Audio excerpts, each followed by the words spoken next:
Kacau teman-teman, ratusan anggota dewan kita di DPR teman-teman ini menolak untuk menghadiri rapat pengesahan atau rapat paripurna DPR RI untuk membahas pengesahan RUU perampasan aset.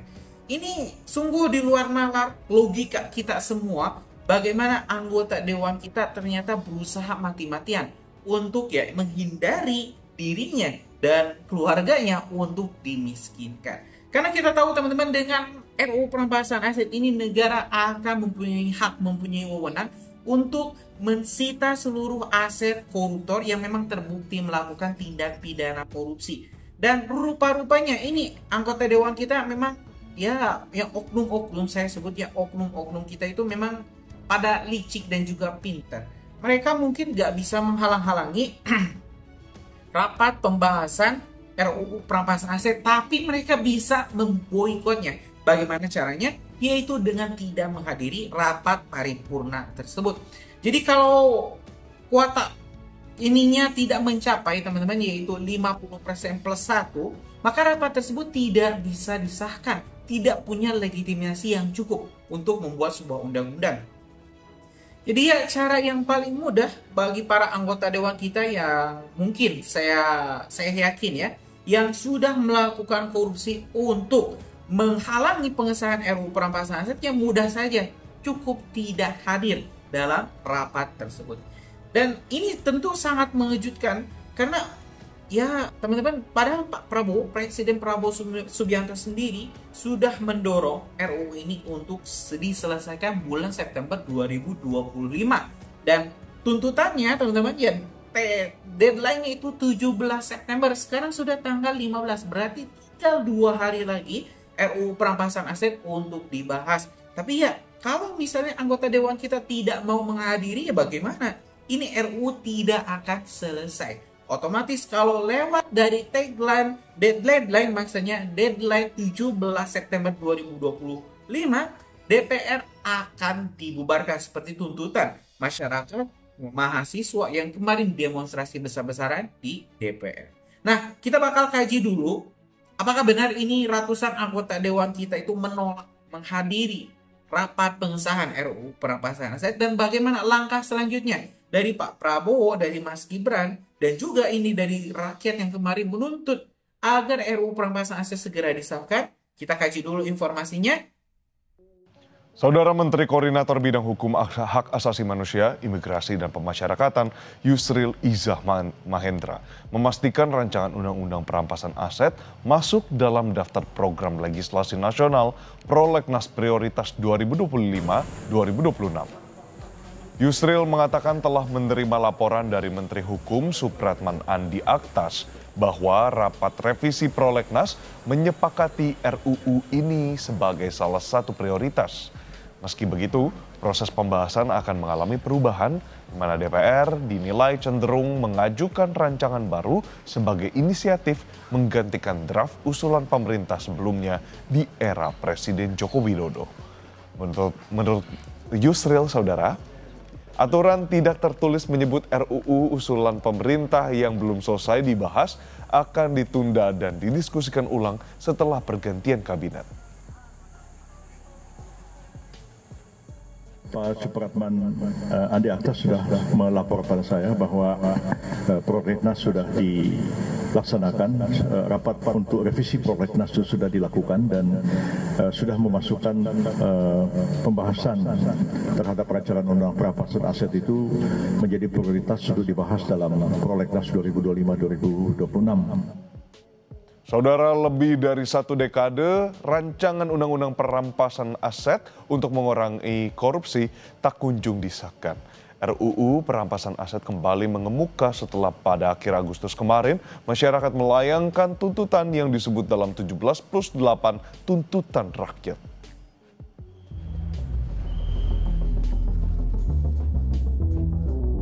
Belasan tahun rancangan Undang-Undang Perampasan Aset yang digadang-gadang menjadi senjata ampuh dalam pemberantasan korupsi bergelut di balik meja politik. Bolak-balik masuk keluar Prolegnas, tapi tak kunjung mendapat payung hukum yang jelas. Kini, pada 2025, RUU Perampasan Aset kembali mengemuka setelah pada akhir Agustus kemarin, masyarakat melayangkan tuntutan yang disebut dalam 17+8 tuntutan rakyat. Salah satunya mempertanyakan kapan RUU perampasan aset disahkan. Publik sudah muak dengan korupsi yang masih merajalela. Ini adalah RUU perampasan aset. Ini sudah jelas sekali diperintahkan oleh Bapak Prabowo gitu ya, bahwa segera disahkan RUU perampasan aset.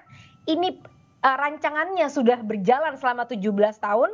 Nah, kalau bisa ini juga cepat-cepat untuk segera difinalisasikan. Apa yang masih kurang, apa yang masih lemah, segera difinalisasikan, segera Bang. Karena ini salah satu yang saya lihat juga ya, banyak disampaikan oleh segala lapisan masyarakat karena kita memang benar-benar sudah muak sekali dengan adanya korupsi di negara kita. Jadi RUU perampasan aset ini adalah salah satu tuntutan jangka 1 tahun yang kami juga rasa perlu holistik ya dilihat. Jadi sebagai rancangan undang-undang memang dia berpotensi bermata pisau dua gitu, dimana kalau kita tidak memiliki proses hukum yang kuat, yang independen, kita tidak punya KPK yang independen, undang-undang tipikor yang juga harus diperkuat gitu ya, diperjelas, diperbarui supaya tidak karet, maka sebenarnya undang-undang ini tidak bisa diburu-burukan juga gitu ya. Jadi harus memastikan bahwa ini holistik gitu ya dalam pelaksanaannya. Perjalanan RUU perampasan aset bukanlah hal baru. RUU perampasan aset kali pertama diinisiasi PPATK sejak 2003. RUU ini kemudian masuk program legislasi nasional DPR pada 2005 hingga 2009. Dari total 31 RUU prolegnas prioritas 2008. Di periode berikutnya, RUU perampasan aset kembali masuk prolegnas dan berubah nama menjadi RUU perampasan aset tindak pidana. Pada era pemerintahan Presiden Joko Widodo, pemerintah telah mengirimkan surat presiden untuk membahas RUU perampasan aset pada pertengahan Mei 2023. Akan tetapi, hingga masa jabatan DPR periode 2019 hingga 2024 berakhir, surat presiden tidak ditindaklanjuti ke pembahasan RUU. Bergulir dalam berbagai periode legislasi, RUU perampasan aset terus terhambat. Baru pada September 2025, DPR melalui Badan Legislasi memutuskan secara resmi mengusulkan RUU perampasan aset masuk dalam prolegnas prioritas 2025 sebagai inisiatif DPR dan akan dibahas di Komisi 3 DPR. Tak perlu lagi ada perdebatan soal usulan pembahasan karena RUU perampasan aset sudah resmi jadi inisiatif DPR. Terdapat 3 RUU yang diusulkan untuk masuk dalam perubahan kedua prolegnas RUU prioritas tahun 2025, yaitu 1. RUU tentang perampasan aset. 2. RUU tentang Kamar Dagang Industri. 3. RUU tentang kawasan industri. Ya, 2025, dan ini tetap sebagai inisiatif DPR. Ya. Jadi perampasan aset tidak ada lagi perdebatan di pemerintah atau apa, tapi di DPR. Dan itu masuk dalam tahun 2025. Menteri Hukum menyatakan pemerintah menyetujui usulan tersebut dan komitmen politik untuk menyelesaikan aturan ini semakin menguat setelah Presiden berbicara langsung dengan para ketua umum partai. Sehingga pemerintah tinggal menunggu hasil penyusunannya, kemudian nanti dikirim, Presiden akan memberikan surprise. Kita tunggu dulu ya, yang penting keputusan politiknya hari ini lewat Pak Ketua dan teman-teman di Balik sudah jelas tahun ini Undang-Undang Perampasan Aset sudah masuk di tahun 2020. Kan Presiden sudah bertemu dengan ketua-ketua umum partai politik, dan yang kedua juga hari ini menandakan ada keputusan yang diambil, itu artinya pembicaraan ini sudah dilakukan secara baik ya, dan kita tunggu proses politiknya itu ada di DPR. Dalam berbagai kesempatan, Presiden Prabowo Subianto menegaskan komitmennya untuk mengambil alih semua aset negara yang dicuri atau diperoleh melalui korupsi. Ia bahkan menjanjikan akan memiskinkan koruptor dan menarik semua aset negara dari para malik uang rakyat. Saudara-saudara, dalam rangka juga pemberantasan korupsi, saya mendukung Undang-Undang Perampasan Aset, saya mendukung. Enak aja, udah nyolong nggak mau kembalikan aset, gue tarik aja deh itu. Setuju? Tetapi, apakah janji politik dan retorika presiden ini bisa diterjemahkan menjadi undang-undang yang efektif? Meski janji tersebut memberi harapan, jika RUU perampasan aset benar-benar dirancang dengan serius dan memiliki daya paksa, koruptor tak lagi bisa bersembunyi di balik kerumitan hukum maupun kelemahan penegakan hukum. RUU perampasan aset bisa dianggap senjata revolusioner dalam pemberantas korupsi. Ya, menurut saya sangat penting, makanya saya sebutkan bahwa RUU perampasan aset itu adalah langkah revolusioner dalam rangka salah satunya upaya pemberantasan korupsi. Meskipun di dalamnya itu bukan hanya soal korupsi saja, tapi terhadap semua tindak pidana. Gitu. Jadi ini merupakan hal yang perlu diatensi. Kemunculan kembali RUU perampasan aset ini tidak lepas dari kritikan. Pusat Kajian Anti Korupsi Universitas Gadjah Mada lewat peneliti Zainur Rohman memberikan alarm keras. Jangan sampai RUU ini hanya menjadi undang-undang yang bisa disalahgunakan. Akuntabilitas setiap aparat penegak hukum juga harus diatur di dalam undang-undang. Kenapa? Karena undang-undang apapun itu bisa disalahgunakan kalau aparat penegak hukumnya tidak beres, kalau banyak judicial corruption, korupsi di bidang penegakan hukum. Oleh karena itu menurut saya ada dua langkah. Yang pertama, di dalam rancangannya sendiri, di dalamnya harus ada akuntabilitas setiap tindakan aparat penegak hukum. Harus meminta persetujuan kepada hakim atau pengadilan sehingga tidak kemudian semaunya sendiri mudah menyalahgunakan kewenangan. RUU perampasan aset bukan sekadar naskah hukum. Jika terus ditunda, koruptor terus merajalela dan rakyat tetap merana.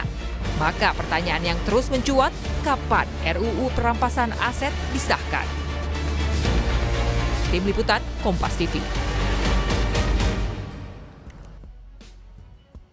Terkait soal rancangan Undang-Undang Perampasan Aset, Presiden ke-7 Republik Indonesia Joko Widodo menyebut bahwa dirinya di masa kepemimpinannya sudah 3 kali mendorong RUU perampasan aset segera dibahas DPR.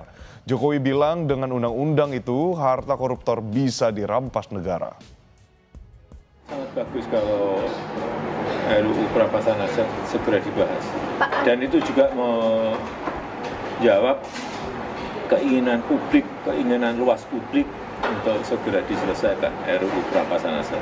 Urgensinya apa sih Pak untuk UU perampasan aset ini disahkan?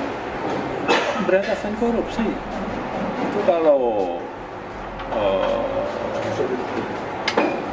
nanti selesai kan yang korupsi itu bisa hartanya dirampas. Partai Hati Nurani Rakyat Hanura menggelar bimbingan teknis keliling nasional untuk ratusan anggota DPRD di 3 kota yakni Surabaya, Medan, dan Makassar. Bimbingan teknis yang diikuti 525 anggota DPRD di seluruh Indonesia ini digelar serentak di kota Surabaya, Medan, dan Makassar. Untuk BIMTEK di kota Surabaya diikuti 189 anggota DPRD dari Pulau Jawa, Kalimantan, Bali, dan Nusa Tenggara. Usman menyatakan bimbingan teknis ini digelar untuk menghindari adanya penyimpangan anggota legislatif di daerah. Tema yang diusung dalam bimbingan teknis keliling nasional Partai Hanura kali ini yakni memberdayakan daerah di tengah kebijakan efisiensi anggaran. BIMTEK digelar mulai tanggal 12 September hingga 28 September 2025 yang terbagi dalam 3 kota di Indonesia. BIMTEK ini sangat perlu untuk mereka ini berdua di daerah dan daerah-daerah lain yang tergabung di dalam kelompok sekarang ini. Ini sangat bagus, ya, sangat bagus. Supaya apa? Tidak nanti ada penyimpangan-penyimpangan dalam pelaksanaan yang dilakukan oleh DPR itu sendiri, terutama oleh anggota kita. Ya teman-teman, barusan kita telah menyimak, kita telah mengkaji informasi selengkapnya terkait ini penolakan-penolakan yang memang terus saja dilakukan oleh para anggota dewan kita terhormat di Senayan.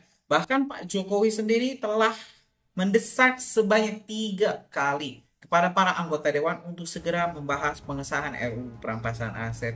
Yang awalnya itu adalah inisiatif pemerintah diambil alih sekarang oleh DPR jadi inisiatif DPR. Jadi kalau misalnya masih tak kunjung selesai, maka permasalahannya kita tahu sendiri dari mana. Bukan dari pemerintah, bukan dari Pak Prabowo, bukan dari Mas Gibran, bukan dari Pak Jokowi, tapi ya dari para anggota Dewan kita terhormat.